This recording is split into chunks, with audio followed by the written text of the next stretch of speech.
So in this section, or in these group sections here, we're going to talk about motion as what's called, in terms of a frame of reference, displacement, time, and velocity.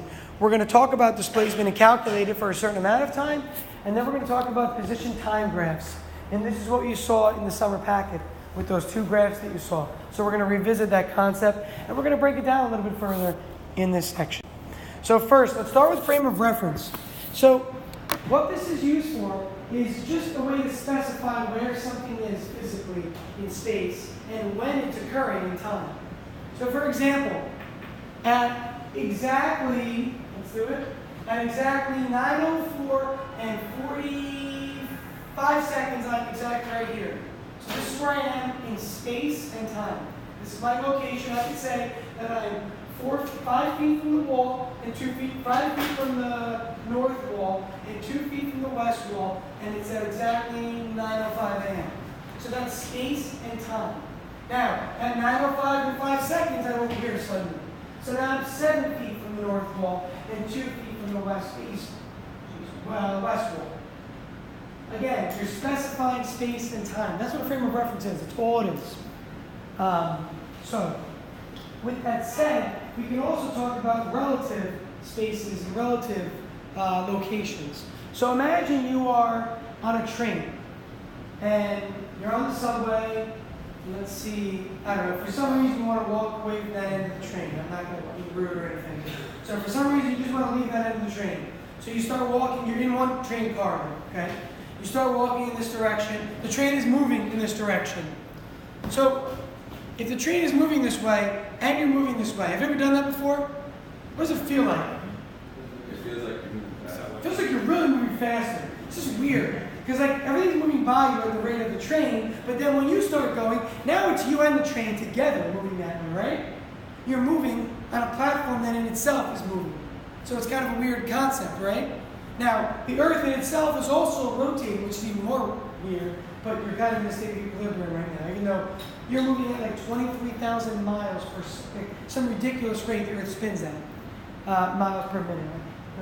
I forget what it is, 20,000 miles per minute or per hour, I forget.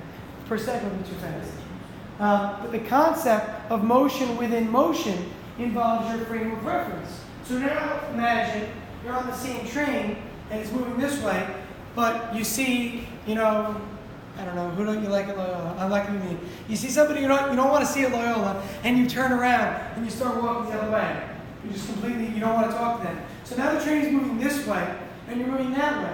So now what's happening?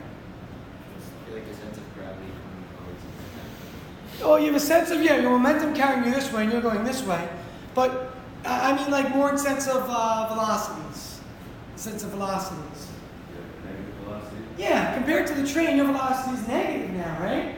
When you were moving with the train, you could kind of add those velocities together and get a sense of how fast you were moving.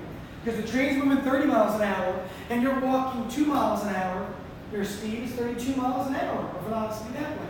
But when you're going 2 miles an hour this way, and the train's going 30 this way, your net is 28. 30 minus 2, or plus the negative 2. You have a negative velocity.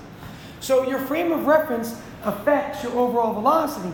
Right now, the ground is stationary. So if I start moving on it, I could say I'm moving with a negative velocity. I could say I'm moving with a positive velocity. Because I know I am, because this is considered stationary. Even though, again, the Earth is rotating. Okay? Let's see. All right, let's go to the next slide. Displacement. The concept of displacement. It's very similar to distance, but it is not the same. Some of the ideas are the same, but it is not the same. So displacement is simply the change in your position. How would that be different from distance? How would that be different? Well, displacement doesn't matter how far you go. It's just where you start to where you end. Very good. That totally makes sense. Have you ever said the shortest distance between A and B is a straight line? That's exactly what Gabe is saying. Doesn't matter how far you go, it matters where you end up. That's what displacement is. What's distance? What's distance? It's how far you go. Exactly, very good. So it's how far you travel physically, whereas displacement, as Gabe said, is your actual change. So ready, I can do this, would say like 4 feet, another 4 feet back, about 8 feet travel. But my displacement was merely a foot to the right. 1 foot to the right would have covered the same thing as doing this. Why do I want to do all this work to get here? Displacement is the concept of jumping from A to B. So displacement is the straight line distance between any 2 points. Okay, yeah, this is what's given here, but that just, it change of position is the easy way to say it. It's the straight line distance between any 2 points. Distance traveled is the path taken. Okay, distance traveled involves the path itself taken. During the year, we're going to use X for displacement. And its units, we're going to put units in brackets, are meters. Throughout the entire year, you're going to see me use brackets. That just means units. Maybe write that right now. Brackets mean units. In your textbook, it's the same way. In almost any science book, brackets or bolded, sometimes bolded text, like a bolded M, indicates meters. And the variable is X. So jot that down, please, also. Brackets means units. Okay, the variable is X, brackets are units. So you might say that the change in displacement is delta X. Look at the diagram, right? The change in position or the displacement is considered delta X. A lot of books use delta X. A lot of books use X. I don't care which one you use. Know that X means change in position or simply displacement. But think about it logically. If you want to find the overall displacement, you would take the final position minus the initial position. That's the easy way to think about it. So what's the gecko's displacement here? Or lizard, or whatever this figure is. What is his or her displacement? Approximately. I'm not asking for the exact answer. Approximately, what's the displacement? Somebody besides Gabe has answered a few more. I appreciate it. George, go for this one. Probably like 60. 60. You have like what? 84 and 24. It's about 60. Good. Okay, final is 84, initial is 24, 84 minutes. 24 is positive 60. Now, follow that up. Nick, what if instead of a gecko going this way, the gecko went this way? How would it differ? It would be a small number, Small number, but more specific. I mean, the gecko goes 60 this way right now. What if the gecko goes 60 this way? How would it change? How would the displacement change? Zero. Not zero. Be careful. Think of a number line. 60 this way on the number line. Oh, negative. It's negative. Good. It's just negative. So this is the key. Displacement, the direction of motion matters.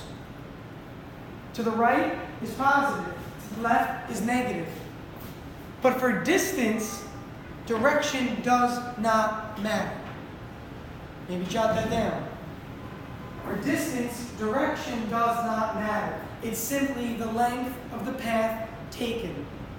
For distance, the direction does not matter. Okay, it's simply the length of the path or curve taken. Displacement, to the right is positive, the left is negative. Same for displacement, consider up positive and down negative, please, for vertical displacement. Okay, vertical displacement, up is positive, down is negative. And honestly, it doesn't matter. If you wanted to go crazy all year, like my teacher told me the story. I don't know if I believe my teacher, to be honest, but he told me the story. I'll tell you. He said that he once had a student, because I was in his class for 2 years. I had him for physics and then AP physics when I was a senior. He told us that he had a student that thought this kid thought he was so smart that he would try to annoy the teacher by considering down positive and up negative, and right negative and left positive for everything he did all year. And theoretically, you'll get the same exact answers. It's amazing to think about it. It's arbitrary that we call up positive and down negative, and right positive and left negative. It could have been the complete opposite, and mathematicians could have completely gone the other way around forever, and the world would still work the way it is. Everything would just be switched, right? If you think about it. So he had a kid who would always call down positive, saying, well, everything accelerates down. You want to go down. And some textbooks actually do consider down positive, but most of the time, almost always, right is positive and left is negative. The up and down is the one that can switch. Okay, but for you, I would recommend, honestly, just trust me on this one. Let's say everything to the right is positive and left is negative, up is positive and down is negative. It just makes life easier because as we speak about these numbers in class, the sign on them matters. velocity of positive 5 is different than a velocity of negative 5. And if we have different interpretations of negative and positive, then we're going to have miscommunications. Okay? So that's why I would say to do that. Let's look at an example. This is a conceptual example. This is the kind of question you can expect on a test where it's conceptual. No math involved here. No math necessary.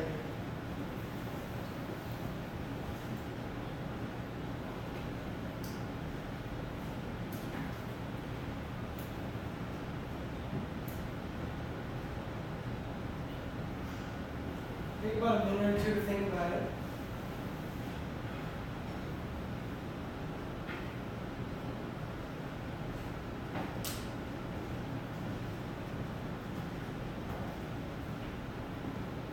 How many people think they know what it is? All right, then talk to the person next to you for a quick second and see if either of you know. Just out of curiosity, see if everybody knows and every other.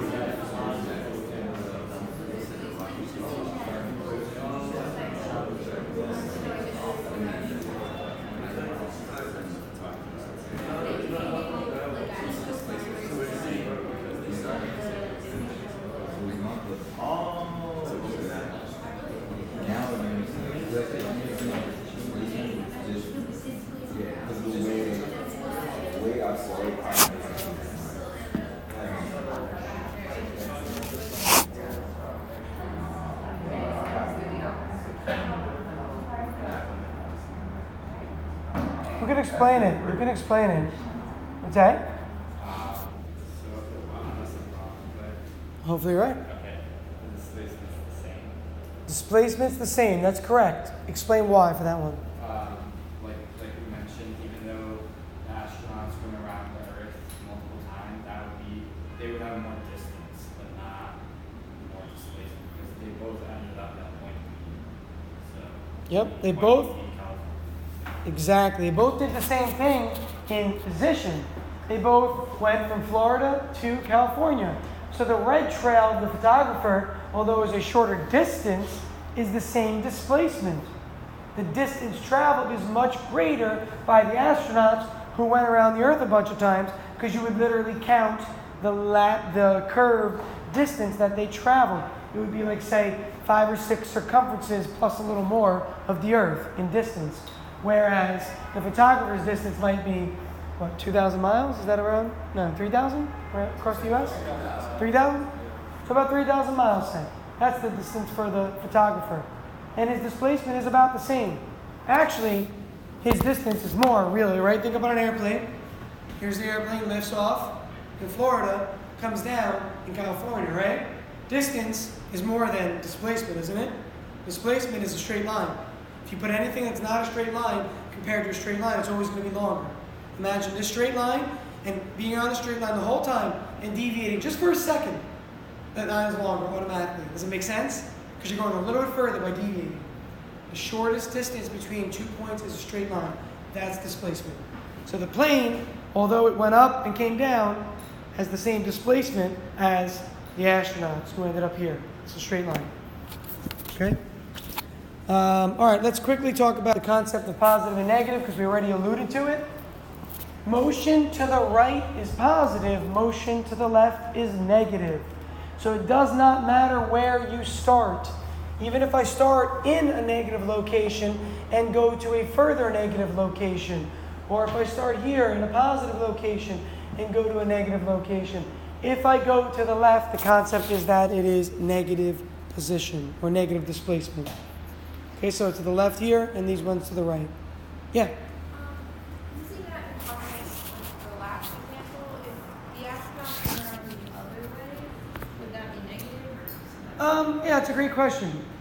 For displacement, in this case, because of the fact that the surface that you're on is curved, it's a little bit different. It's more of a three-dimensional displacement. So you have to consider x, y, and z, all three. Now, Realistically, no, it's the same displacement. Because even though they started here and ended here, even though they went this way, it doesn't matter because a circle has a cyclical pattern, whereas linear distance does not. You can't say the same about motion that way and motion backward because you're never going to get back to the location you started. We are assuming for local motion that we're on a flat surface, right? Even though the Earth is curved. So the minute you have this kind of motion, your displacement and the concept of displacement is very different there. So we're just speaking generally here, but if you really think about it differently, it's rotational displacement also, so it's a little bit different there. Okay, but we're going to say for now that if you end in the same spot that the other one did, you'll say the displacement is the same. We'll assume flat distances, which is a huge assumption, obviously, one that, a lot of explorers made incorrectly for a long time, that you're on a flat surface, even though the Earth is curved. Good question. Other questions at all? Let's stop there for today.